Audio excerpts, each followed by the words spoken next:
శ్రీకృష్ణ పరబ్రహ్మణే నమః. శ్రీమద్భగవద్గీత అదః తృతీయోధ్యాయః కర్మయోగః. తత్వవిత్తు మహాబాహో గుణకర్మ విభాగయోః గుణా గుణేషు వర్తంత ఇతి మత్వా న సజ్జతే.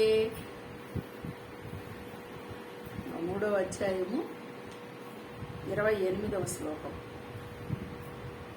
నిన్నటి శ్లోకంలో మనం అనుకున్నాము, అహంకారము విమూఢాత్మ అంటే అజ్ఞానముతో ఉన్నవాడు ఈ చేస్తున్న పనులన్నీ నేనే అనేసి భావనతో ఉంటున్నాడు.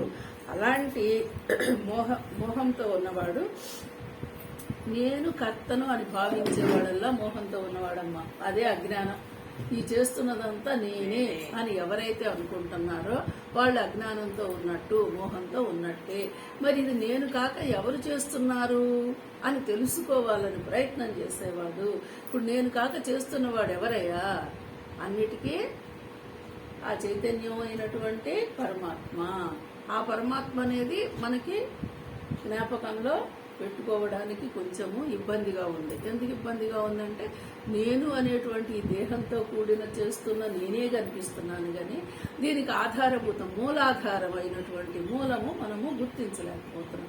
మూలాన్ని మర్చిపోతున్నాము, కనిపిస్తున్న దాన్ని చూస్తున్నాము. ఇది ఒకటే తేడా. అయితే ఇవాళ శ్లోకంలో ఏం చెప్తున్నారో చూద్దాం.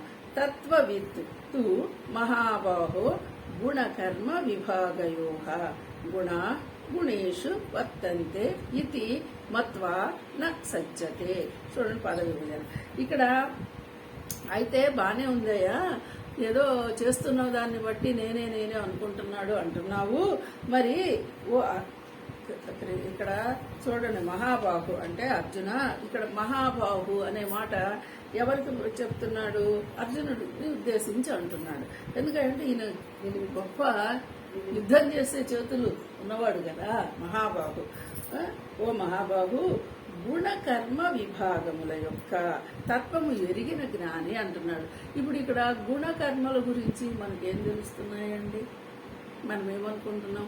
జనరల్గా మాట్లాడాలంటే ఎవరైనా ఏదైనా మొండిగా మూర్ఖంగా బిహేవ్ చేస్తున్నారు అనుకోండి, మాట్లాడుతున్నారు, అలాంటి వాళ్ళని చూసి అంటాము, ఆ మూర్ఖుడు, వాడి తత్వం అంతే, వాడు మారడు, వాడి గుణం అలాగే, ఇదే గుణం వాడుకున్నది అంటాము.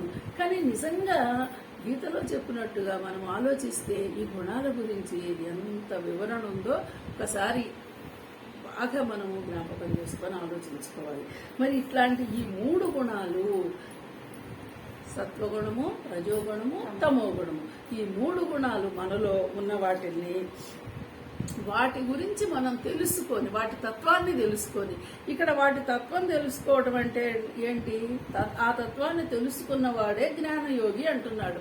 ఇప్పుడు గుణం గురించి, గుణాన్ని, తత్వాన్ని తెలుసుకోవడం. ఇప్పుడు మనం మామూలు ఇందాక అనుకున్నాం వాడి తత్వం అంతే అంటాం. అంటే వాడి ప్రవర్తన అలాగే ఉంటది.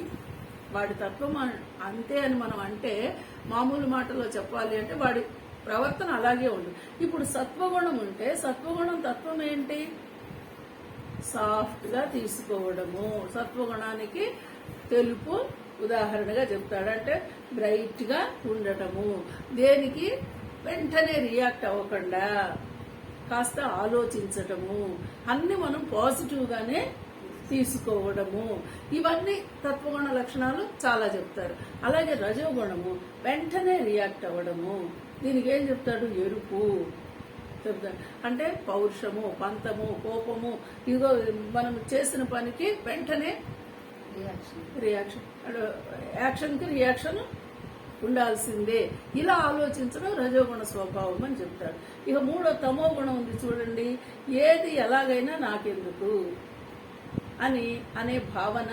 తర్వాత పెద్ద దాని గురించి ఆలోచించకుండా, దాని గురించి పట్టించుకోకుండా, లేదు తాను చెప్పిందే రైటు, తాను చెప్పిందే చెయ్యాలి, నేను చెప్పింది కరెక్ట్, మీరెవరికి మాట్లాడడానికి వీల్లేదు అనేవాడు తమో గుణం అండి. కొంతమంది ఏమో అలాగా పడుండేవాడు తమో గుణం అంటాడు. అలా పడుండేవాడు కాదండి తమో గుణం. అది కూడా ఒక వర్షంలో చెప్తారు. నిజానికి తమో గుణము నేను చెప్పింది రైట్, నా మాటే నెగ్గాలి, నేనే సుపీరియర్ అని ఎవడైతే అనుకుంటాడో అది తమో గుణమే, ఖచ్చితంగా తమో గుణం. అది మూర్ఘత్వంతో కూడిన తమో గుణం అనమాట. దానికి నలుపు, చీకటి. తమో గుణానికి నలుపు అంటే అంతే కదా, ఆలోచించలేకపోవడం, అది తమో గుణం. అంటే ఈ విధంగా ఈ 3 గుణాలని చెప్పి, ఈ 3 గుణాల గురించి కాస్త ఎరుగున్నవాడు, కొంచెం తెలుసుకున్నవాడు గుణములన్నీ గుణముల ఎందే అంటే చూడు, ఇవన్నీ ఎక్కడున్నాయి? వాటితోనే ఉన్నాయి, మనం వాటితోనే ఉన్నాము. ఈ 3 గుణాలు గుణాగుణేషు వర్తంతి. ఈ గుణాలు ఆ గుణాలతో కలిసి తిరుగుతూనే ఉన్నాయి, మనలోనే ఉన్నాయి. అలాగే ఇతిమత్వ అని తలంచి ఆసక్తుడు కాదు. ఇప్పుడు ఇవన్నీ మనలోనే ఉన్నాయి. మనం దేన్ని తీసుకొని మనం ముందుకు వెళ్తున్నామో దాని ప్రకారం, ఏ గుణాన్ని మనం తీసుకొని వెళ్తున్నామో, ఆలోచిస్తున్నామో, చేస్తున్నామో దాని ప్రకారం మనం వెళ్తాము అని అర్థమైన వాడు, తెలుసుకున్నవాడు ఎలా ఉంటాడండి? తమో గుణంగా పోయి తొందరపడిపోయి అనేసేద్దాం అనుకుంటాడా? రజోగుణంగా పోయి యాక్షన్కి వెంటనే రియాక్షన్, ప్రతీకారం తీర్చుకుందాం అనుకుంటాడా? సత్వగుణంతో ఆలోచిద్దాం అనుకుంటాడా? ఈ 3 గుణాల గురించి ఆలోచించేవాడు అంటే దీన్నే గుణకర్మ విభాగము అంటారు. ఇప్పుడు మరి ఈ 3 గుణాలు, ఈ కర్మ విభాగము తత్వమును తెలుసుకున్న జ్ఞాని యోగి గుణముల యందు ప్రవర్తించుని భావించి వాటి యందు ఆసక్తుడు కాదు. అంటే ఈ గుణములు సహజంగా ప్రతి వ్యక్తిలోనూ ఉంటాయి. ఆ గుణములతోనే అతను ప్రవర్తిస్తూ ఉంటాడు. మనము మార్చడానికి అంత తొందరగా సాధ్యమయ్యేది కాదు. తనకి తాను మారాలి అనుకుంటే మారగలడు. ఆ మారడానికి కావలసినటువంటి గీతాబోధన ఉంటే మారగలడు. ఇది మనకి అర్థం కావాలి. అందుకని ఇక్కడ ఏం చెప్తున్నారంటే ఆ గుణాలతోనే నడుస్తూ ఉంటారు, అలాగే ప్రవర్తిస్తూ ఉంటారు అని చెప్తున్నారు అనమాట. అయితే మరి దీనికి ఉపాయం ఏంటండి? ఎలా మార్చుకోవాలి?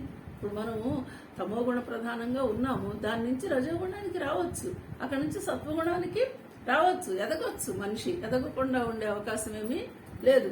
తెలుసుకొని సత్వగుణానికి, అసలు గుణాల గురించే తెలియకపోతే మూర్ఖంగా మొండిగానే చెప్పిందే రైట్, నాదే కరెక్ట్, మీరెవరు మాట్లాడడానికి వీల్లేదు అనే తమోగుణ భావంలో ఉన్నవాడు ఎప్పటికి మారాలి? గుణాల గురించి అర్థం అవ్వాలి కదా. ఎందుకని ఆ గుణాలను అర్థం చేసుకోవాలి. అర్థం చేసుకున్నవాడు మాత్రమే మారగలడు అని చెప్తున్నాడు. హరి ఓం.